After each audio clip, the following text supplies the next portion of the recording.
Não precisa ser cientista político para saber que a troca de favores entre executivo e legislativo existe e persiste nas relações políticas nesse país. Tentando de alguma forma minimizar isso, os empresários aqui de São José estão com uma proposta que nós esperamos vire lei. A sugestão deles é que os vereadores eleitos não possam sair no meio do mandato para assumir qualquer outro cargo.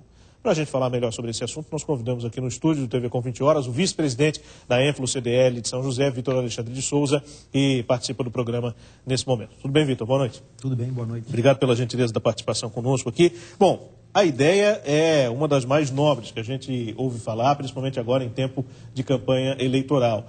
Como é que ela deve funcionar? Qual é a proposta, basicamente, que os empresários gostariam que fosse aprovada? Nós estamos propondo uma lei, uma mudança na lei orgânica do município, onde, como você falou, estou muito feliz de falar desse projeto, porque parar com esse processo do vereador ocupar cargos no executivo. Nós entendemos que isso é nocivo à democracia. Nós estamos vendo no país, inclusive, o poder executivo atuando no judiciário, o judiciário reclamando dos deputados, os deputados falando mal dos juízes. A gente está caminhando para o processo que eu considero muito perigoso. Sim. E o nosso projeto visa exatamente encerrar com esse assunto. O vereador não fica proibido de assumir um cargo no executivo, mas ele tem que liberar a vaga, já que é essa a intenção dele. Se ele confia no projeto do seu prefeito, se ele confia, e muitas vezes o vereador é muito capaz, grande parte das vezes o vereador é capaz realmente de exercer um bom mandato no executivo, mas ele tem que abrir mão do mandato na Câmara de Vereadores, para que o suplente possa assumir a cadeira com total autonomia, para que ele possa exercer de forma correta e reta as suas funções dentro do Legislativo. Porque o que a gente tem hoje, como eu falei no começo, é exatamente uma troca de favores. Então, o vereador que já assume sabendo que vai ter uma vaga no Executivo, que é um poder completamente diferente, às vezes ele precisa fiscalizar o Executivo. Como que ele vai fiscalizar se ele vai fazer parte do poder em instantes por uma questão política? E, além disso, a própria questão da suplência, né? A gente sabe que algumas siglas fazem acordos que 4 ou 5 suplentes vão ter a oportunidade de assumir a cadeira na legislatura. E aí fica aquele troca-troca. Às vezes o eleitor nem sabia da filosofia de um suplente, mas acabou elegendo por tabela e o cara assume. Enfim, a gente tem a legitimidade questionada também em alguns aspectos. Vocês fizeram um levantamento, entrevistando pessoas, enfim, para poder fomentar e dar uma sustentação quantitativa, inclusive, de parcelas da população que apoiam esse projeto. A forma de operação da Enflo sempre é no seguinte sentido. Nós temos um setor de pesquisa. Esse setor de pesquisa, em primeiro momento, ela faz a pesquisa dentro da gama dos nossos associados. E, em caso da gente achar que precisa abrir um pouco mais essa pesquisa, a gente entra com essa pesquisa dentro da população. Mas, para nossa não surpresa, mas para nossa certeza absoluta, nós tivemos 77% dos empresários a favor de que o vereador não assuma, se licenciando, um cargo no Executivo. Você falou muito bem, nós não podemos aceitar que uma pessoa que é eleita para legislar e fiscalizar o Executivo passe a receber ordens do prefeito. Sim. Isso é totalmente inviável, é nocivo à democracia. Repito, democracia completa em todo o mundo, em 90% dos países do mundo, ela tem essa organização dos 3 poderes. E eles precisam ter totalmente essa independência, apesar de terem uma correlação harmônica. Também nem isso nós estamos vendo. Nós estamos vendo, na verdade, um processo aí começando a trilhar uma anarquia dentro do país. E a gente acredita que isso é um passo. A reforma política, que todo cidadão quer que aconteça, está parada em Brasília há muitos anos. Sim. Ela não anda. Então, o que a Enflo e o CDL estão propondo com esse projeto? Que a gente possa dar um passo que está ao alcance das nossas mãos, dentro do nosso município. E que isso se transforme numa bandeira. Os vereadores, eu primeiro quero dizer que nós não temos capacidade para fazer um projeto de lei. Sim. Nós enviamos esse projeto num café da manhã, dia 8, com os vereadores.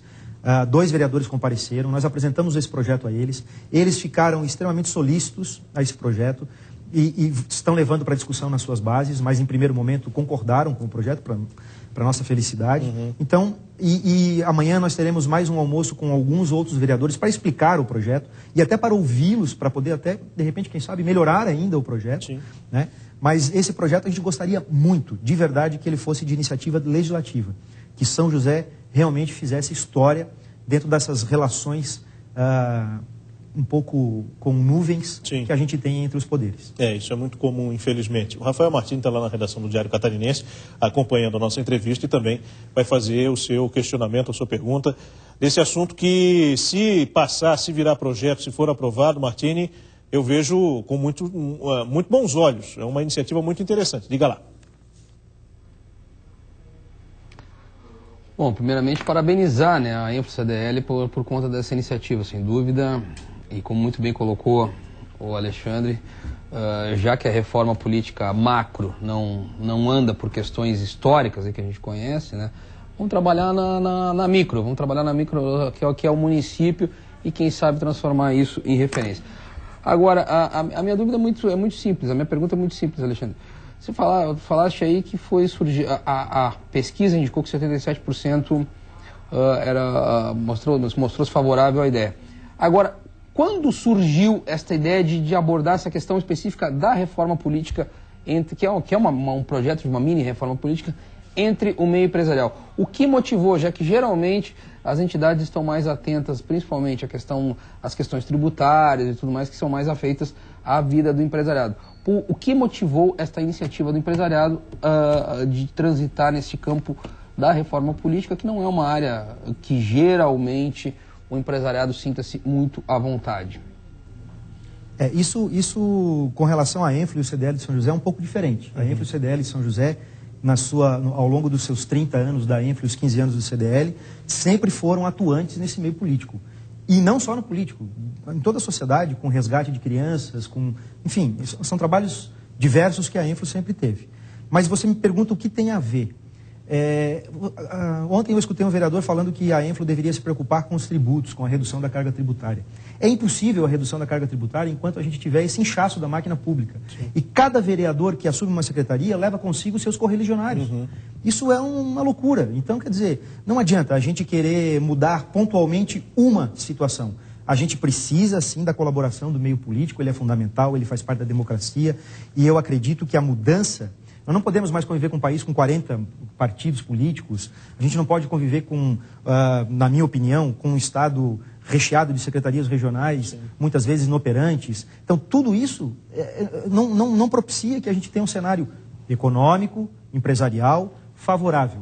Mas também respondendo também a sua pergunta, nós temos um projeto na Câmara Federal do senador Pedro Taques, que limita, que proíbe que deputados e senadores assumam ministérios, por exemplo. Então, quer dizer, esse processo já existe em âmbito nacional. O que está faltando é a coragem dos nossos políticos para executarem. O que eu espero que essa coragem não falte nos vereadores de São José. Falaste uma coisa muito interessante, que é o fato de que assume um vereador, ele sai, vai para o executivo, daqui a pouco vem outro, traz com ele um séquito de funcionários, traz um monte de assessores, gente que tem cargo de confiança, cargo comissionado. Aqui na Grande Florianópolis, hoje inclusive está no Diário Catarinense, na Câmara de Vereadores de Tijucas, nós não temos servidor concursado. É todo mundo funcionário, comissionado, cargo de confiança, que a gente sabe tem um regime diferenciado, tem pouca estabilidade, mas às vezes os salários também são maiores. É um negócio sensacional. O Martini, inclusive, também tem essa informação. O que é um negócio também curiosíssimo. Talvez a gente precise justamente dessa reforma política, dessa mudança, que, aliás, já emenda a minha pergunta aqui, o que vocês esperam, enquanto empresários, para a eleição que nós teremos agora em outubro, que vai eleger presidente, que vai eleger governador, deputado. Qual é a expectativa de vocês para os novos governos que nós vamos ter a partir do ano que vem? A gente espera que os novos... Bom, primeiro que a gente espera uma eleição democrática, uma eleição de alto nível, uma eleição que trate o eleitor, o cidadão, com respeito. Que circule um pouco mais nos campos das ideias. Nós temos um governo atual que tenta fazer uma reeleição, tanto no âmbito estadual como federal, e ele apresentará as suas realizações. E a oposição possa indicar mudanças de comportamento. O que a gente espera é que a gente tenha governos que entendam que a população não suporta mais o status quo que nós vivemos hoje. Sim. Né? A política pela política não é mais possível. A gente precisa efetivamente de ações concretas. Aumentamos a população, diminuímos o efetivo de segurança, uma reportagem também hoje nos meios de comunicação, que as pontes não têm manutenção. A gente está simplesmente abandonado.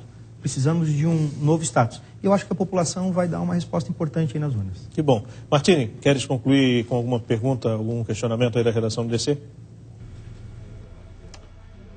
Não, só para reforçar mais uma vez, Felipe, mais uma vez parabenizar. E só para entender direitinho, Victor, porque não cabe à entidade, exatamente, não cabe à entidade encaminhar um projeto de lei. Os vereadores sinalizaram oficialmente que já vão encaminhar essa proposta na Câmara ou ainda estão analisando? Nós temos uma vereadora que disse que vai encaminhar o projeto, mas a gente quer que mais vereadores encaminhem o projeto e por isso estamos ainda conversando com os vereadores. Como eu disse ao Felipe, estaremos amanhã almoçando com outro grupo de vereadores que não puderam estar no café da manhã que oferecemos, para convencê-los a apoiar o projeto. Esse projeto ele nasceu para ser um projeto de iniciativa popular. Na ideia da diretoria, na ideia da administração da entidade, nós iríamos lançar para a população para criar um projeto de iniciativa popular, como foi o projeto Ficha Limpa, um sucesso. Porém, nós acreditamos que ele vindo da força do Poder Legislativo, da ânsia dos nossos vereadores, ele vai trazer um pouco mais de respeito aos nossos políticos. Que bom. Bom, a gente espera, até porque, ainda que os vereadores depois não levem, porque a gente sabe que cortar na carne é muito complicado, e muitos também prometem algumas coisas e depois elas acabam não se concretizando, só o fato de já ter, como se diz popularmente, cutucado, já é importante. Então, já demonstrar uma insatisfação, provocar essa reflexão, que é o que a gente está fazendo. Aliás, nós vamos fazer, na próxima semana, segunda-feira, uma conversa cruzadas especial sobre esse assunto, vamos discutir esse assunto, o que os vereadores também acham sobre isso. É um ponto de partida muito importante. Vitor, obrigado pela tua gentileza mais uma vez, participando aqui do TV Com 20 Horas. Boa noite. Nós agradecemos. Obrigado. Muito obrigado.